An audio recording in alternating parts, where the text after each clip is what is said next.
चीज़ों को बार बार भूल जाते हैं? क्या आप अभी पढ़े हैं अभी भूल जाते हैं? क्या आप 2 घंटे बाद भूल जाते हैं? क्या आप एक दिन बाद भूल जाते हैं? या आप 10 दिन बाद भूलते हैं? या 15 दिन बाद भूलते हैं?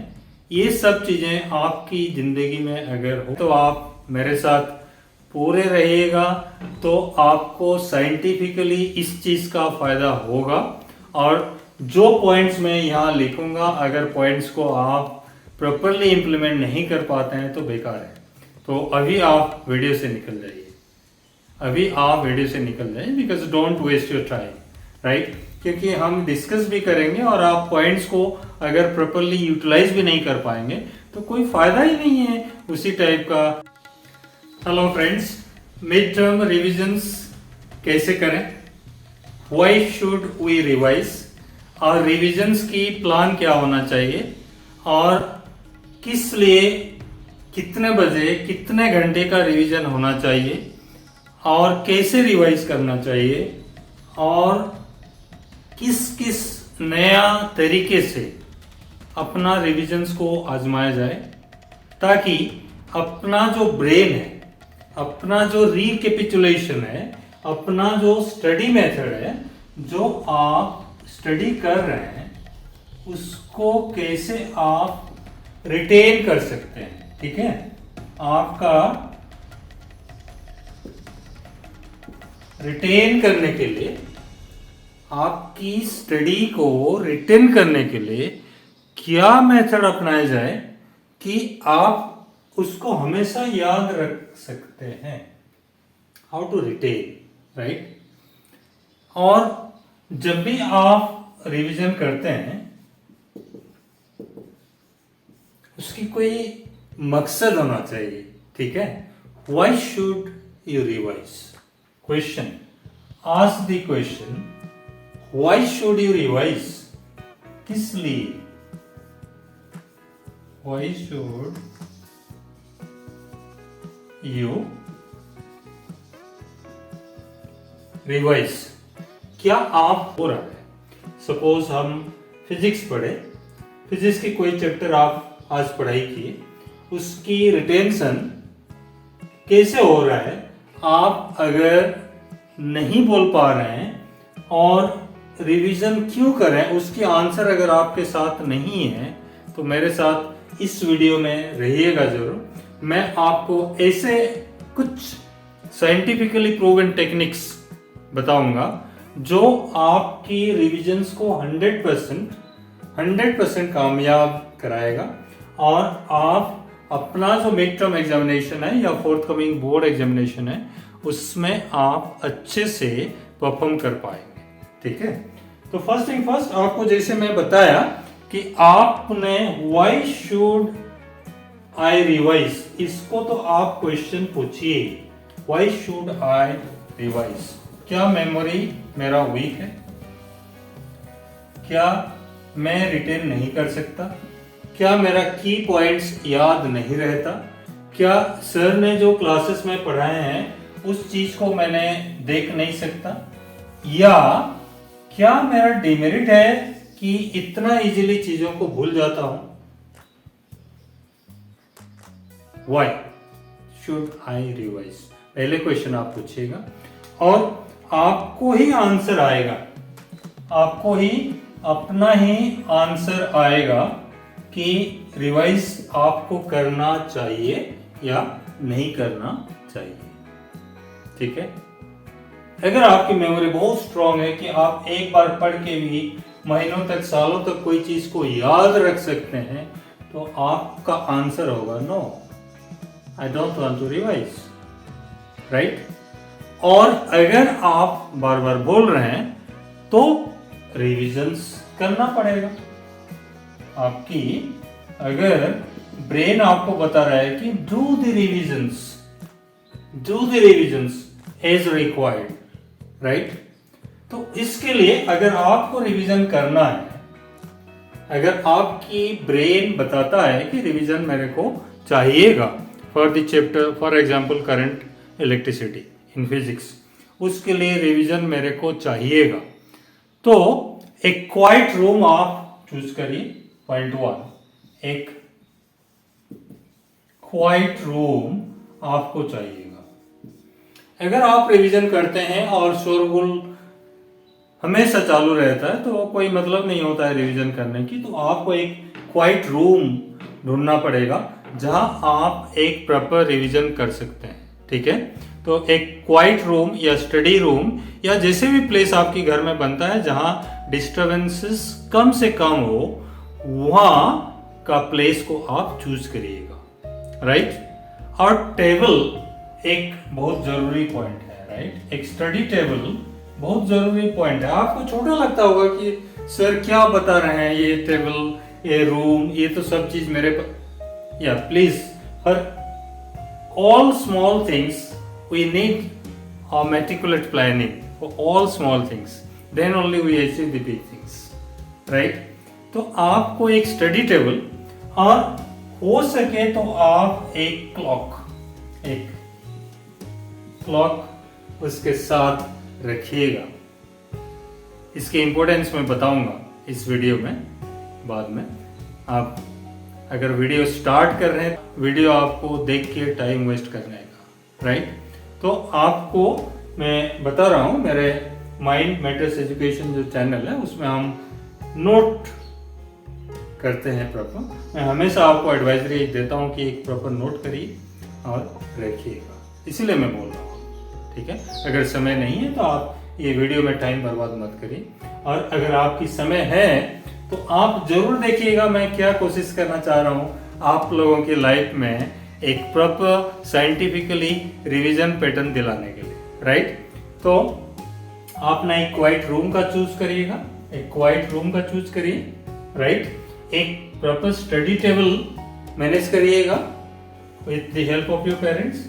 एक क्लॉक साथ में रखिएगा जरूर। And the room should B, आप नेक्स्ट पॉइंट जो है, room should be lighted. Right, room should be lighted. क्या इंपॉर्टेंस है इसकी? आप अगर इस पॉइंट को समझ जाएंगे तो आपके लिए बहुत यूजफुल रहेगा। Room should be lighted. आपने एक खुद की एक्सपेरिमेंट कर लेना। There is a dim lighted room, और अंधेरा से आप आके एक डिम लाइट, और धीरे धीरे धीरे धीरे धीरे धीरे आप ब्राइटनेस को बढ़ाते जाइएगा उस रूम का, और आप देखिएगा आपकी ब्रेन कैसे साथ साथ सिंक्रोनाइज करके आपकी एनर्जी को, आपकी पढ़ने की जो इंटरेस्ट को कैसे कैसे आपकी चेंज करवा रहा है। सेम डेफिनेशन आप Newton's law of motion for example, एक डेफिनेशन को, एक फॉर्मूला को कहीं लिख के आप डिफरेंट लाइटेड प्लेसेस में पढ़ के देखिएगा। एक डिम लाइट में, एक धीरे धीरे इंक्रीजिंग ब्राइटनेस की प्लेसेस में पढ़ के देखिएगा क्या इम्पैक्ट आपका ब्रेन को आता है, और आप मेरे को कमेंट सेक्शन में बताइएगा जरूर। राइट, तो room should B illuminated, properly illuminated. Right, room should B properly illuminated. ये बहुत इंपॉर्टेंट चीज है। अगर इल्यूमिनेशन नहीं है, आपको टायर्डनेस आएगा, इमीडिएटली डिसइंटरेस्ट आएगा, नींद आएगा, आपको बहुत सारी चीज बन सकता है। मैं सब चीजों के लिए नहीं जा रहा हूँ, वीडियो लंबा हो जाएगा। राइट, तो रूम में एक रीडिंग लैंप और टेबल लैंप जरूर रखिएगा, और आपकी आंखों को भी ये सूदिंग होना चाहिए। इतना लाइटेड भी नहीं कि जो आपको पिंचिंग हो जाए, लाइटेड प्रॉपर हो कि आपने प्रॉपर पैराग्राफ्स पढ़ पा रहे हैं, लाइंस पढ़ पा रहे हैं, आपका आंख को कोई स्ट्रेन नहीं हो रहा है। तो आपको मैं जो आगे बताऊंगा, जो स्टडी स्पैन हमारा कितना होता है, उसमें मैं बताऊंगा कि ये लाइटेड रूम की फायदा क्या होगा। राइट, और इससे आपको क्या मकसद है आगे मिड टर्म एग्जामिनेशन को क्लियर करने का, आगे हाई स्कोर करने का। राइट, तो रिवीजन, अगर आपकी ब्रेन बोलता है yes I need a revision, yes I need a revision, then revision कैसे करें, रिवीजन कैसे करें, ये आप पूछेगा। और रिवीजन कैसे करें में आपके रूम की तैयारी बहुत इंपॉर्टेंट है, राइट, ये मैं बता दिया आपको, राइट। एंड अगर आप ये सेकंड पॉइंट को अगर समझ गए आप प्रॉपर्ली, तो when should you revise, next question आप पूछेगा, when should you revise, when should you revise.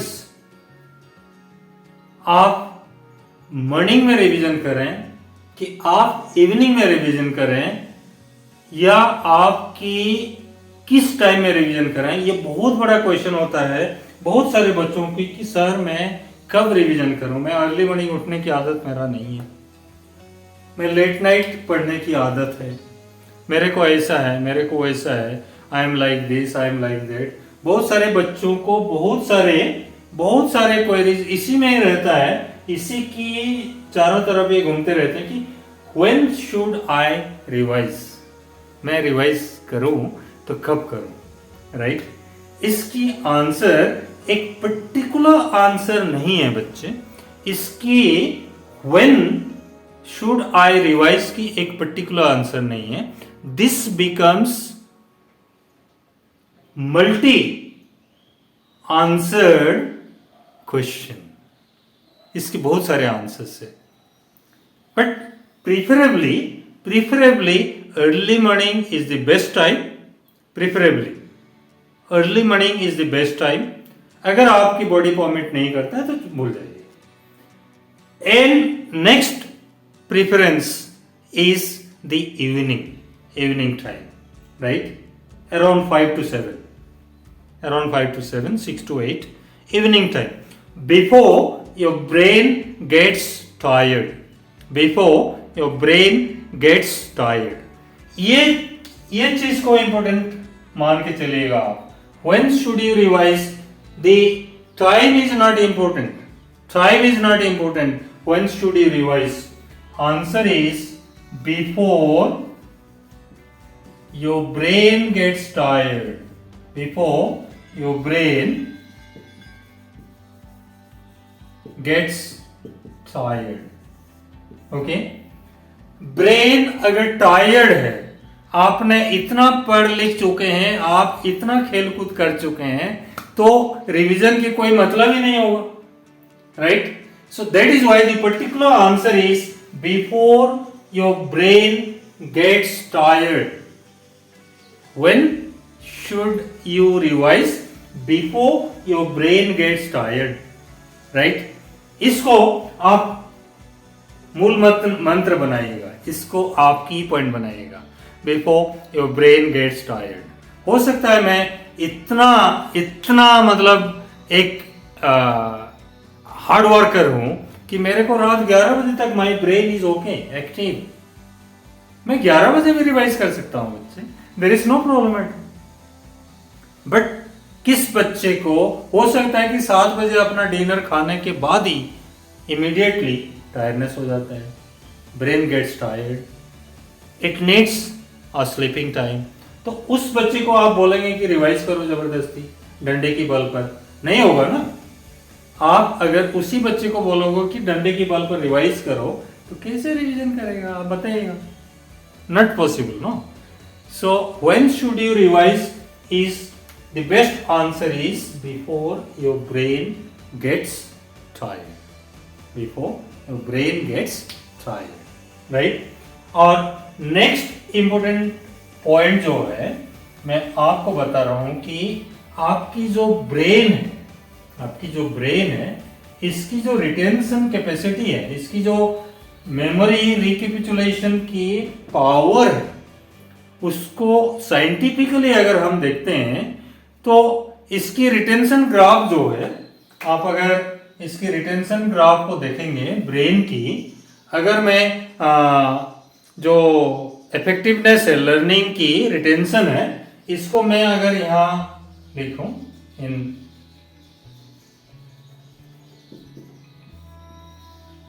y axis, और सपोज मैं टाइम को, मेरा टाइम ऑफ रिटेंशन को x एक्सिस में लिखूं, तो आपको कोई जो लर्निंग एफिशिएंसी और मेमोरी रिकैपिचुलेशन की ग्राफ है ऐसे दिखेगा, राइट।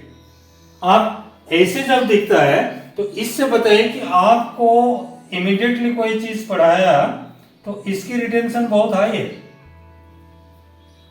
जब धीरे धीरे टाइम एलैप्स होता है, जब धीरे धीरे टाइम एलैप्स होता है, आपकी रिटेंशन घटते जाता है, आपकी मेमोरी उस चीजों को ब्रेन से रिमूव करते जाता है, राइट। तो इस चीज को आप ध्यान रखिएगा कि आपने अगर आज पढ़ाया हुआ चीज को शाम को रिवाइज कर दिए तो रिटेंशन बहुत स्ट्रांग हो जाएगा। इसके बाद हो सकता है कि आफ्टर 1 डे फिर एक बार देख लीजिए, आफ्टर 7 डेज फिर एक बार देख लीजिए, आफ्टर 15 डेज फिर एक बार देख लीजिए, आफ्टर 1 मंथ फिर एक बार देख लीजिए। ऐसे करके अगर आप फ्रीक्वेंटली उसी चैप्टर को, उसी ग्रे एरिया जो आप समझते हो आपके लिए जो ग्रे एरिया है, उसको अगर आप रिवाइज करोगे इसी पैटर्न में, तो आपकी रिटेंशन जो है बहुत लंगर टाइम के लिए, लंगर ड्यूरेशन के लिए रिटेन करेगा, और आपने एग्जाम आते तक उस चीज को रिटेन कर पाएंगे, ठीक है, उस चीज को आप रिटेन कर पाएंगे। इसीलिए मैं हमेशा बोलता हूं कि आप प्लान करके रिवाइज करिएगा, आप प्लान करके रिवाइज करिएगा। और कोई भी ग्रे एरिया है, आप जानते हैं ना, आपकी ब्रेन के लिए जो ग्रे एरिया है आपकी, कौन सा डिफिकल्ट पोर्शन है फिजिक्स की, कौन सा डिफिकल्ट पोर्शन है मैथ्स की, कौन सा डिफिकल्ट पोर्शन है आपके डिफरेंट सब्जेक्ट्स की, वो आप जानते हैं। तो इसलिए वो ग्रे एरिया आप खुद चूज करिए, और किस सब्जेक्ट में कितने घंटे की रिवीजन होना चाहिए और क्यों होना चाहिए, कितने फ्रीक्वेंसी में होना चाहिए, आप चूज करिए, आप एक पैटर्न बनाइएगा उसका, ठीक है। और जो मैक्सिमम रिटेंशन है आपकी अराउंड 45 मिनट्स है, तो आप 45 मिनट्स के बाद, अरे 45 मिनट्स के बाद, 45 मिनट्स की एक प्रॉपर स्टडी के बाद कोशिश करिएगा एक ब्रेक लेने के लिए, कोशिश करिएगा एक ब्रेक लेने के लिए 5 to 10 मिनट्स का, 5 to 10 मिनट्स का एक ब्रेक लेने का कोशिश करिए, सच दैट आपने फिर फ्रेश आप स्टडी टेबल में पहुंच जाएंगे फिर अनदर चैप्टर को रिवाइज करने के लिए, राइट। तो इसको भी ध्यान रखिएगा, आप 45 मिनट्स अराउंड आप पढ़ लीजिए।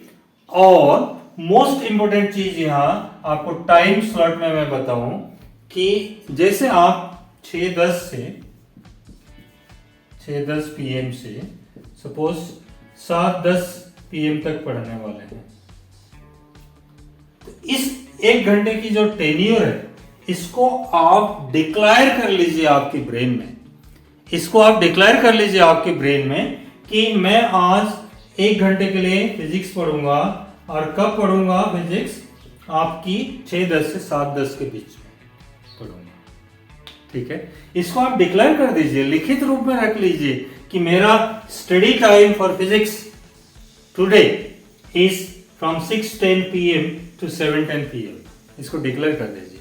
और आपको मैं जैसे बताया 45 मिनट्स की मैक्सिमम स्पैन होगा, आपकी जो मेमोरी है आपकी उसको अच्छे से रिकैपिचुलेट कर सकता है अगर 45 मिनट तक पढ़ें, आप उसके बाद एक ब्रेक दें, ठीक है। तो 6:10 टू 6:55 तक अराउंड पढ़ लीजिएगा, उसके बाद आप ब्रेक के लिए उठ जाइएगा, ये आप प्रॉमिस करके रखिए। ऐसे हर एक सब्जेक्ट के लिए आप टाइम स्लॉट बना के रखिएगा, और आप पहले से ही उसको प्रेयर जैसे बताइएगा कि अभी मैं स्टडी टेबल में बैठ रहा हूं तो 6:10 से 7:10 मेरा ये स्लॉट है, ये टाइम स्लॉट है। आप देखिएगा क्या आपकी साइंटिफिकली जो रिटेंशन है कैसे बढ़ते जाएगा, और आप धीरे धीरे अपना सब्जेक्ट्स को कैसे आप ग्रेस्प कर पाएंगे।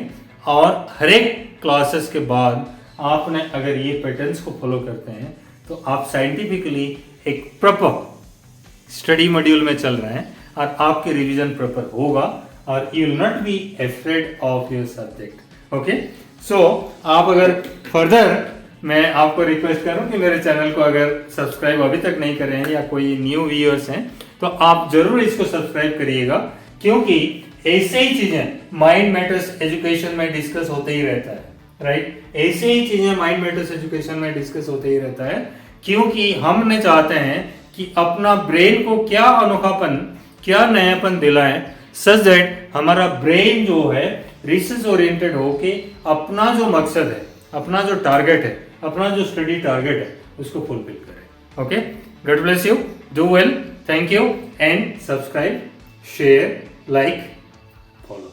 God bless you.